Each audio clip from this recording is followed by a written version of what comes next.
અમરેલીના સાવરકુંડલામાં એક બાળકની આંખની પાંપણમાંથી 30 જંતુ બહાર કાઢવામાં આવ્યા।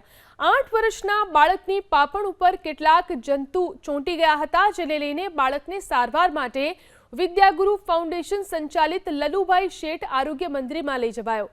બાળકની પાંપણ ખૂબ દુખતી હતી અને ખંજવાળને કારણે આંખ લાલચોળ રહેતી હતી। ડોક્ટરે ઝીણવટભરી તપાસ કરી તો આંખની પાંપણમાં કેટલાક જીવિત જંતુ ચોંટ્યા હોવાનું સામે આવ્યું। આંખની પાંપણમાંથી એક પછી એક 30 જંતુને દૂર કરવામાં આવ્યા। ઓપરેશન બાદ બાળકને તુરંત રાહત થઈ હતી અને બીજા દિવસે આંખ નોર્મલ થઈ ગઈ હતી।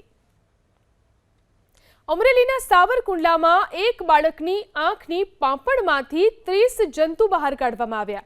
8 વર્ષના બાળકની પાંપણ ઉપર કેટલાક જંતુ ચોંટી ગયા હતા, જેને લઈને બાળકને સારવાર માટે વિદ્યાગુરુ ફાઉન્ડેશન સંચાલિત લલુભાઈ શેઠ આરોગ્ય મંદિરમાં લઈ જવાયો।